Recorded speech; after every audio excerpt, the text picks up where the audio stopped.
Hello everyone, कैसे आप सभी लोग। द पॉलिटिकल मास्टर में आप सभी का स्वागत है। आशा करता हूं कि आप सभी लोग स्वस्थ होंगे और सही प्रकार से अपने एग्जाम की तैयारी में लगे होंगे। दोस्तों आज इस वीडियो में बात करने वाले हैं बीए ऑनर्स पॉलिटिकल साइंस के फर्स्ट ईयर के फर्स्ट सेमेस्टर के सेकेंड बुक या आप कह लीजिए सेकेंड पेपर, जिसका नाम है भारत में संवैधानिक शासन और लोकतंत्र, और इसका अध्याय 3 जिसका नाम है नागरिकता पर विचार विमर्श। और इस वीडियो में दोस्तों हम इस अध्याय के एक इंट्रोडक्शन पार्ट करने वाले हैं, ताकि हमें मालूम पड़ सके कि इस चैप्टर में हमें क्या पढ़ना है क्या नहीं पढ़ना है, कौन सा टॉपिक बहुत ही इंपॉर्टेंट है जो परीक्षा में पूछे जा सकने के पूरे चांसेस है। तो प्लीज इस वीडियो को एंड तक देखिएगा। यदि आप हमारे चैनल पर नए हैं और चैनल को अभी तक सब्सक्राइब नहीं किया तो चैनल को जरूर सब्सक्राइब करें। दोस्तों इससे पहले इस बुक के 2 अध्याय यानी अध्याय 1 अध्याय 2 को हमने पहले कर लिया है, और उसको अगर आपने नहीं देखा अभी तो उसका लिंक जो है दोस्तों डिस्क्रिप्शन में दे दिया गया है। इवन आप हमारे दोस्तों हमारा जो चैनल है उसके प्लेलिस्ट में बी ऑनर्स पॉलिटिकल साइंस की जो प्लेलिस्ट है उसमें सारी वीडियो आपको मिल जाएगी, तो उसे जरूर देख लीजिए। तो चलिए दोस्तों इस वीडियो की शुरुआत करते हैं और सबसे पहले जान लेते हैं कि नागरिकता क्या है। तो दोस्तों नागरिकता का मतलब है किसी राष्ट्र राज्य में व्यक्ति की वैधानिक सदस्यता, यानी नागरिकता का तात्पर्य यह है कि किसी राष्ट्र राज्य में व्यक्ति की जो वैधानिक सदस्यता है उसे हम नागरिकता कह सकते हैं। फॉर एग्जाम्पल के लिए अभी वर्तमान में हम क्या है, भारत के नागरिक, यानी भारत एक राष्ट्र राज्य है और राष्ट्र राज्य के संविधान में हमारे लिए जो नागरिकता का प्रावधान दिया गया है, यानी हम इस सीमा के क्षेत्र के अंदर रहते हैं और हमें तमाम प्रकार के राजनीतिक, कानूनी, सामाजिक अधिकार प्रदान किए गए हैं। यानी एक सीमा क्षेत्र के अंदर रहने वाले नागरिक जिन्हें राज्य द्वारा वैधानिक रूप से सदस्यता प्राप्त होती है उसे आप नागरिक कह सकते हैं।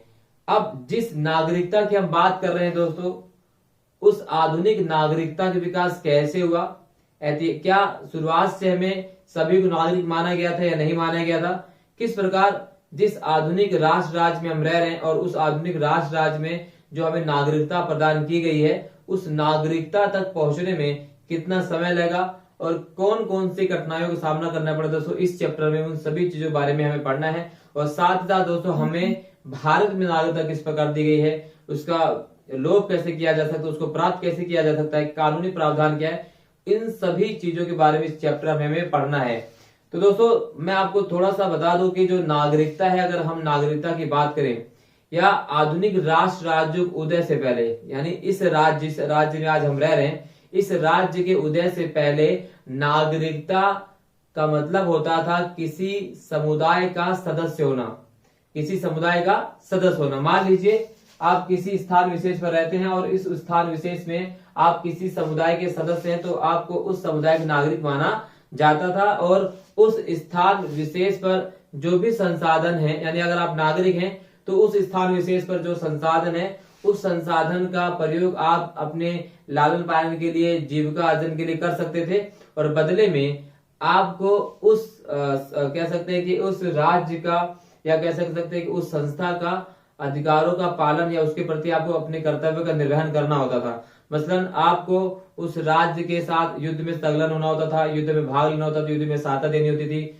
अनेक प्रकार के जो कर्तव्य आपको निर्वहन करने होते थे, तो आपको नागरिकता प्रदान की जाती थी। यानी जो राज्य था उसका अधिकार क्या था, नागरिकों की रक्षा करना, और आपका कर्तव्य था अपने राज्य द्वारा बनाए गए नियमों का पालन करना। हालांकि जिस आधुनिक राष्ट्र राज्य में हम रहते हैं इसमें सभी को समान रूप से नागरिकता दी गई है, चाहे वो महिला हो, चाहे पुरुष हो, चाहे वो किसी भी धर्म का रहने वाला हो, चाहे किसी भी समुदाय का रहने वाला हो, चाहे वो किसी भी प्रकार की भाषा का प्रयोग करता हो, चाहे उसकी बोली कौन सी, उसका पहनावा कोई सभी हो, यानी सभी को नागरिकता प्रदान की गई। यहाँ पर नागरिकता प्रदान करने में किसी प्रकार का कोई भेदभाव नहीं किया। अगर कोई नागरिक एक राज्य सीमा के अंदर जन्मा है, उस राज्य सीमा के अंदर रह रहा है, तो वो उस देश का नागरिक माना जाता है आधुनिक नागरिकता के माध्यम से। बट पहले ऐसा नहीं था। पहले नागरिकता दोस्तों प्रदान की जाती थी, वो प्रदान की जाती थी कर्तव्य के निर्वहन के माध्यम से, और आज की जो नागरिकता वो किसके माध्यम से होती है, अधिकारों के माध्यम से प्रदान की जाती है।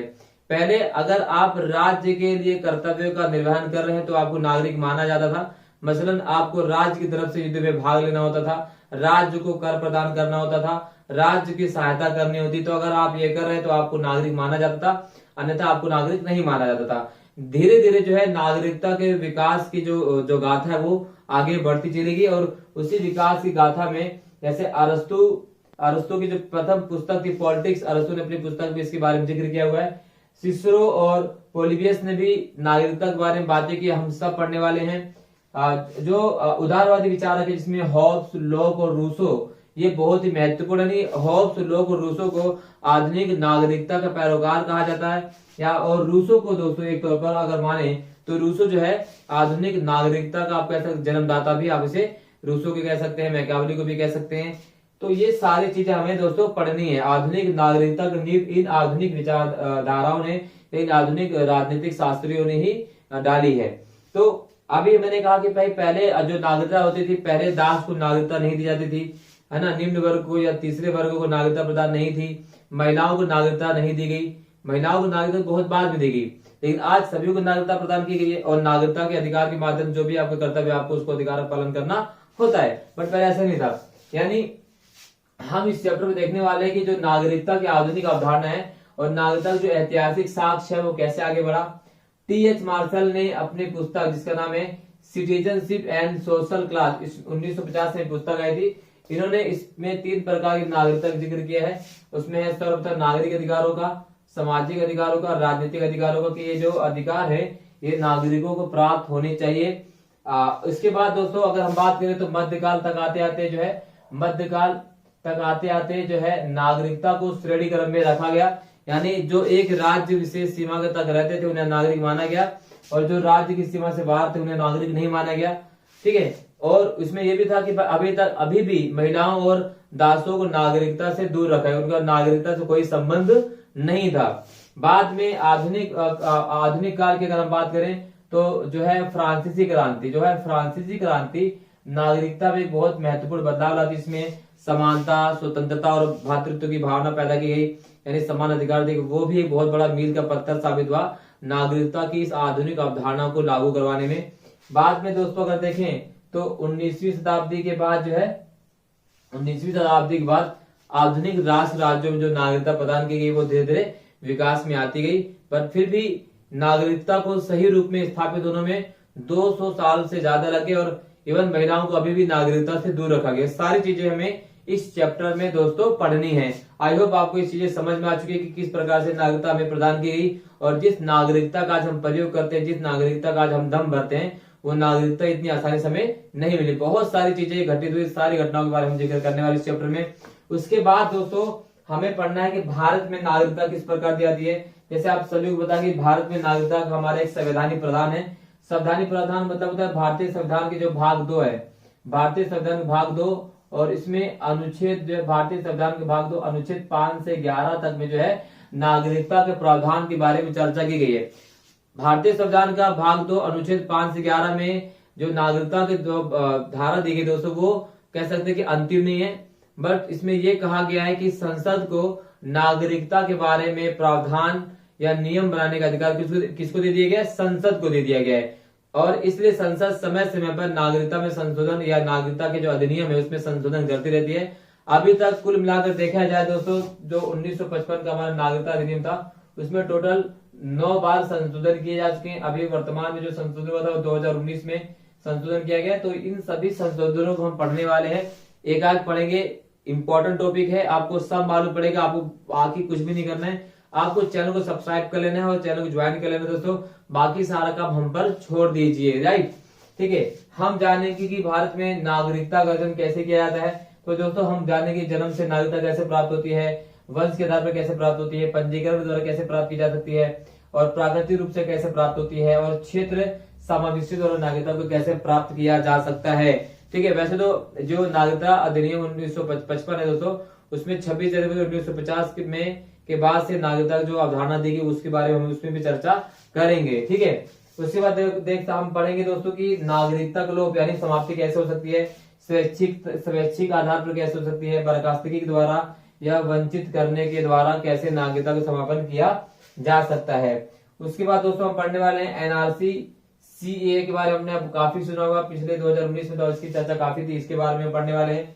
इसके अलावा दोस्तों हम पढ़ेंगे एनआरआई, ठीक है, पीआईओ, ओसीआई। पीआईओ मतलब होता है भारतीय मूल के व्यक्ति, और ओसीआई मतलब होता है ओवरसीज सिटीजन ऑफ इंडिया, यानी विदेशी भारतीय नागरिक जो कार्ड होल्डर होते हैं, इनमें क्या एनआरआई में अंतर, एनआरआई क्या होते हैं और पीआईओ क्या है, ओसीआई क्या है, सारी चीजें हम दोस्तों इस चैप्टर में पढ़ने वाले हैं। इस चैप्टर को दोस्तों अगर हम देखें तो कुल 5 से 6 पार्ट आने वाले हैं, जो कि छोटे छोटे पार्ट में हम समझेंगे, जिससे आपको समझने में भी आसानी होगी और हमें समझाने में भी आपको बहुत ही आसानी होगी। आपको कुछ नहीं करना है दोस्तों, बस चैनल को सब्सक्राइब कर लेना है। तो ये सारे टॉपिक हमें इस चैप्टर में कवर करने हैं और यहाँ से दोस्तों कुछ क्वेश्चन ऐसे जो 100% आएंगे 20 नंबर के। जैसे एग्जाम्पल के लिए भारत में नागरिकता के क्या प्रावधान है, नागरिकता को कैसे प्राप्त किया जा सकता है, कैसे इसका लोग कैसे होते हैं, ये क्वेश्चन तो 100% आने आना है। और वैसे बहुत से क्वेश्चन दोस्तों जो मैं आपको बताने वाला हूँ, और इसके लिए दोस्तों आपको चैनल को सब्सक्राइब कर लेना है। और जितने भी वीडियो आए बस आप उस वीडियो को पूरा एंड तक देखिए, नोट्स पीडीएफ हम आपको प्रोवाइड करेंगे, आपको करना कुछ बस चैनल को सब्सक्राइब कर लेना है। इस वीडियो को दोस्तों यहीं पे समाप्त करते हैं। आई होप आप सभी को ये वीडियो पसंद आई होगी। अगर पसंद आए तो लाइक जरूर कीजिएगा, शेयर जरूर कीजिएगा, कमेंट जरूर कीजिएगा, क्योंकि आपका एक लाइक, एक शेयर, कमेंट्स और एक सब्सक्राइब हमें बहुत अधिक प्रोत्साहन देता है ऐसी प्रकार की वीडियो बनाने के लिए। तब तक के लिए पढ़ते रहिए, मुस्कुराते रहिए और अपने आप को सेफ रखिए। बहुत बहुत धन्यवाद दोस्तों। जय हिंद।